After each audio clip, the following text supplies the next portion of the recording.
आज मैं ओसान माता की एक बहुत ही प्यारी सी कथा लेकर आई हूँ, जो एक ननद भाभी और नागिन पर आधारित कहानी है। कथा को पूरा सुनिएगा, क्योंकि कथा को पूरा सुनने के बाद ही समझ में भी आता है और पूरा फल भी प्राप्त होता है।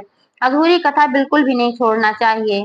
अगर पसंद आए तो ज़्यादा से ज़्यादा लाइक करें, शेयर करें और चैनल को अभी तक सब्सक्राइब नहीं किया है तो कृपया चैनल को भी सब्सक्राइब करके बेल आइकन को प्रेस कर दें, ताकि सारे अपडेट्स आपको मिलते रहें। मेरा वीडियो सबसे पहले देखने के लिए ज्वाइन का बटन दबाएं और चैनल की सदस्यता लें। एक बार प्रेम से बोलो औसान मैया की जय। एक गांव में एक किसान रहता था। उसका एक बेटा था और एक बेटी थी। बेटा बड़ा था, उसकी शादी हो चुकी थी। बेटी के लिए किसान रिश्ता ढूंढ रहा था। किसान की बहू और बेटी में बहुत ही पटती थी। दोनों ही आपस में बहनों जैसा प्यार करती थीं और सहेलियों की तरह दोनों साथ साथ रहती थीं। जहाँ भी जाती साथ जाती थीं, खाना पीना खाती तो साथ खाती थीं। तो ऐसे ही एक दिन की बात है कि किसान की बहू ने कहा अपनी ननद से कि चलो जरा खेत पर हो आएं। तो दोनों खेत पर गईं। वहां पर देखा कि खेतों में बहुत सारी घास वगैरह उग आई थी। सावन का महीना था, इसलिए खेतों में बहुत सारी घास उग आई थी। तो भाभी ने कहा अपनी ननद से कि तुम यहाँ मेड़ पर बैठो और मैं जरा खेतों से घास साफ कर लेती हूँ। और वह मेड़ पर बैठ गई। उसकी भाभी घास साफ करने लगी। लेकिन कहावत है कि खाली बनिया क्या करे, इस कोठी का धान उस कोठी में करे। तो उसकी ननद भी खाली थी, तो उसे कुछ नहीं सूझा। तो उसने वहीं पास पड़ा हुआ एक डंडा उठा लिया। छोटा सा डंडा वहीं पर पड़ा हुआ था, उसको उठा लिया और मेड़ के पास वहीं पर वह उसी डंडे से मिट्टी खोदने लगी। संयोग बस उसी मेड़ के पास एक बिल था, उसी के अंदर नागिन ने अपने अंडे दे रखे थे। खोदते खोदते वह बिल पर भी खोदने लग गई और गलती से अनजाने में ही उसने नागिन के 6 अंडे फोड़ दिए। नागिन कहीं गई हुई थी और तब तक वह वहां पर पहुंच गई तो उसने देखा कि इसने तो 6 अंडे फोड़ दिए हैं मेरे। अब नागिन के क्रोध का ठिकाना ना रहा। वह क्रोधित हो गई और उसकी ननद को काटने के लिए दौड़ी। उधर भाभी ने देखा कि नागिन ननद को काटने के लिए दौड़ी है, तो घास फूस छोड़कर तुरंत बहुत ही तेजी से भाग कर आई और नागिन और ननद के बीच में खड़ी हो गई और हाथ जोड़कर नागिन से विनती करने लगी, हे नागिन माता, आप मेरी ननद को माफ कर देना। जो भी गलती इन्होंने किया है वह अनजाने में किया है, जानबूझकर कुछ भी नहीं किया है। लेकिन नागिन तो गुस्सा भई चढ़ा था, उसके अंडे फूटे थे, वह मान नहीं रही थी। उसने कहा गलती से किया तो क्या किया तो इसने गलती। लेकिन तब भाभी फिर भी हाथ जोड़कर खड़ी रही। उसने कहा कि हे नागिन माता, जो भी दंड देना है आप मुझे देना, मेरी ननद को कोई भी दंड मत देना। तो उसकी ननद ने कहा, अरे भाभी आप ऐसा मत कहो। लेकिन फिर भी भाभी ने कहा, नहीं नागिन माता, आप जो भी दंड देना हो मुझे देना, लेकिन मेरी ननद को छोड़ दो, मेरी ननद को मत डसो। ऐसे कह के वो बार बार गिड़गिड़ाने लगी और रोने लगी। उसके आंसू देखकर और उसकी विनती सुनकर नागिन का दिल पिघल गया। तब नागिन ने कहा कि तुम इतनी विनती कर रही हो तो मैं तुम्हारी ननद को छोड़ दे रही हूँ, लेकिन अपना वचन याद रखना, भूलना मत। तो उसने कहा, नहीं नहीं, मैं भूलूंगी नहीं, मैं अवश्य याद रखूंगी। तब नागिन ने उन दोनों को छोड़ दिया और दोनों ही अपने घर लौट आईं। धीरे धीरे समय बीता और कुछ दिनों बाद उसकी ननद की भी शादी हो गई, अच्छा घर भर मिल गया। तो ननद ससुराल चली गई, वहां पर अपना आराम से रहने लगी और ये भाभी अपने घर यहाँ पर रहने लगी। दोनों को बिल्कुल भी याद नहीं रह गया कि नागिन से भी कुछ वादा किया है। जब नहीं याद था तो अपना निश्चिंत होकर ये दोनों लोग अपना रह रही थी।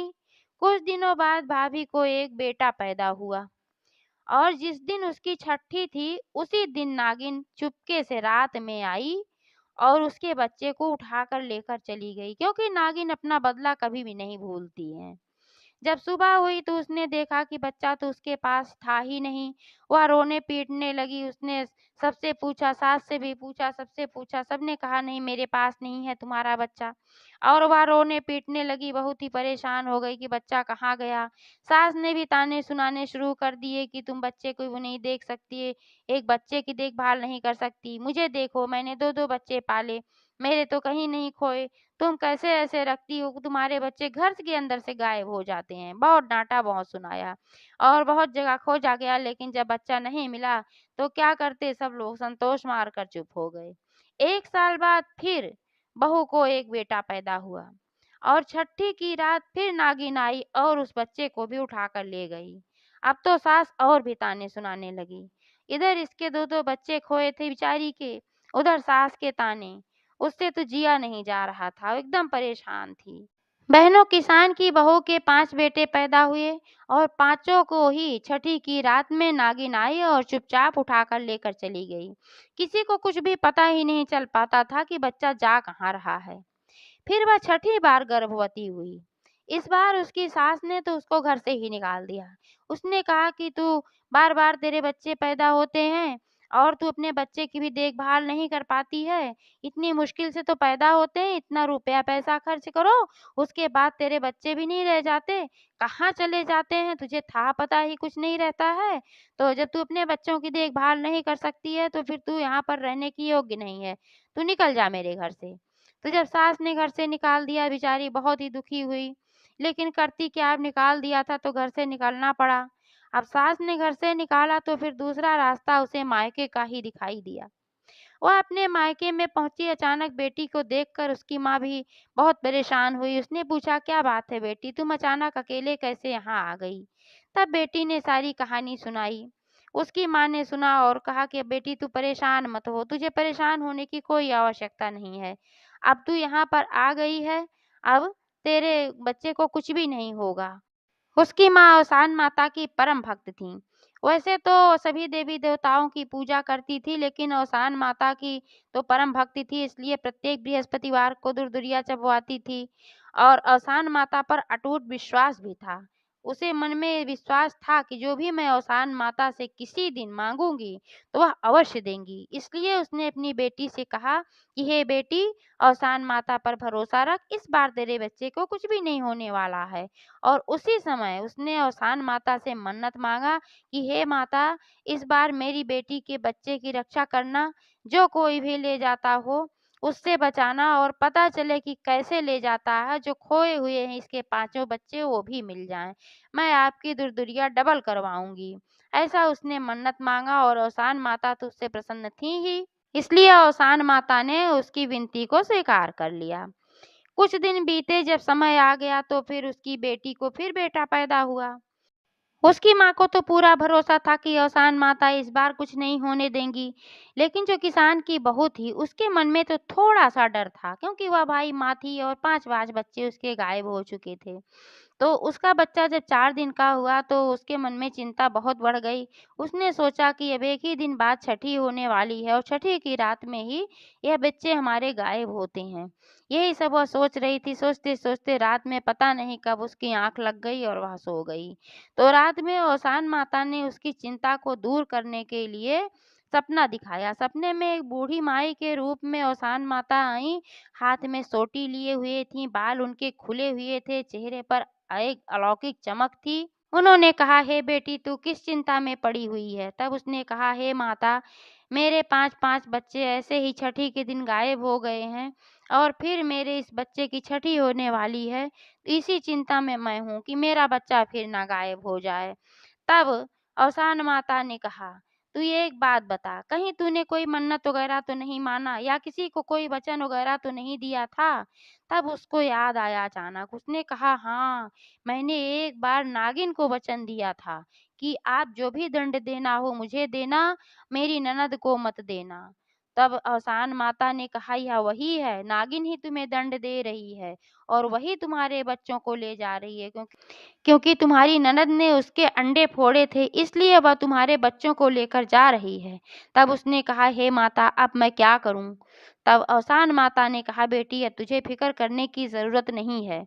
तू ये एक काम करना, जब छठी का दिन होगा जिस दिन, उस दिन शाम के समय तू घर के पीछे, क्योंकि नागिन पीछे से ही आती है, तो घर के पीछे तू 6 गड्ढे खोदना और उन 6 गड्ढों में 6 मटके गाड़ देना।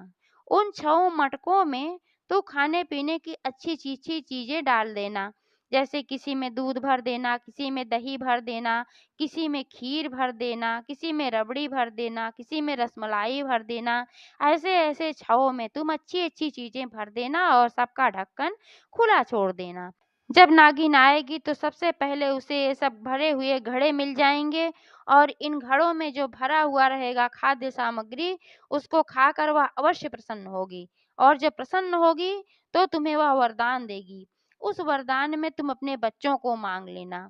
तब उसने कहा, ठीक है माता। ऐसा कहकर औसान माता अंतर ध्यान हो गईं। सुबह जब उसकी आंख खुली तो सपने की बात उसने अपनी माँ को बताई। उसकी माँ ने कहा, वह बूढ़ी माई कोई और नहीं बेटी, वो औसान माता ही थी। उन्होंने ही तुझे रास्ता दिखाया है। और माँ बेटी ने मिलकर छठी के दिन 6 घड़े में जैसे औसान माता ने कहा था वही सब भर के और पीछे की जमीन में गाड़ दिया। सबका ढक्कन खुला छोड़ दिया और अपने बच्चे के पास दोनों माँ बेटी बैठकर इंतजार करने लगी कि नागिन देखो कब आती है। तब नागिन जब रात हुई तो फिर चली। उसे तो सब पता था कि ये है कहाँ। और जब वो आई तो उसने देखा कि घड़े पड़े हुए हैं। यहाँ पर उस 6 घड़ों में बहुत अच्छी अच्छी खाने की सामग्री है। दूर से ही उसको खुशबू आई तो बहुत प्रसन्न हुई, और जब यहाँ पर आई तो उसने सचमुच में सब कुछ प्रेम से खाया और उसका पेट भर गया। जब उसने खाया और उसका पेट भर गया, तब वह कहने लगी कि ये जिसने भी यह सब सामान रखा है, उससे मैं बहुत प्रसन्न हूँ, और वह मुझसे कोई भी वर मांग सकता है। जो भी वर वह मांगेगा, मैं उसको अवश्य दूंगी। इधर पीछे का जो दरवाजा था, उसी के पास माँ बेटी बैठी हुई थी। इन्होंने सुना कि नागिन बहुत ही प्रसन्न हुई है और ऐसे वचन बोल रही है, वरदान देने की बात कर रही है, तो तुरंत ही माँ बेटी निकली। और इस किसान की बहू ने कहा कि हे नागिन माता, आप मुझे वरदान देना चाहती हैं, क्योंकि मैंने ही ये सब सामग्री यहाँ पर रखा है। तो नागिन ने कहा, हाँ, मैं अवश्य तुम्हें वरदान देना चाहती हूँ, क्योंकि मेरी आत्मा तृप्त हुई। बहुत ही अच्छा भोजन था, बहुत ही अच्छी-अच्छी सामग्री तुमने यहाँ पर रखी थी। माँगो, क्या माँगती हो? तब उसने कहा कि हे माता, अगर आप मुझे वरदान देना ही चाहती हैं, तो आप मेरे इस बच्चे को आज की रात मत ले जाइए और कभी भी मत ले जाइएगा। और मेरे 5 बच्चे जो आप ले गई हैं, उनको भी वापस दे दीजिएगा। नागिन ने कहा, तथास्तु, और वह चली गई। थोड़ी देर बाद क्या देखती है कि इसके 5 के पाँचों बच्चे इसके पास आ गए। उसके खोए हुए 5 बच्चे मिल गए, और ये जो पैदा हुआ था ये भी अब 6-6 बेटे उसकी आँखों के सामने थे। उसकी खुशी का ठिकाना नहीं था। और माँ बेटी ने एक बार फिर से औसान माता का धन्यवाद किया, और उसकी माँ ने उसकी ससुराल में भी सूचना भिजवा दिया कि आपका जो पोता है वह सुरक्षित है, और 5 खोए हुए बच्चे जो थे वो भी सब मिल गए हैं। यह सुनकर उन लोगों की खुशी का ठिकाना नहीं था। सास तो बेहद खुश थी। उसने तुरंत ही अपने बेटे से कहा कि जाओ बेटा, बहू को और बच्चों को लेकर के आओ। और उसका बेटा ससुराल पहुंचा और अपनी पत्नी और बच्चों को लेकर अपने घर गया।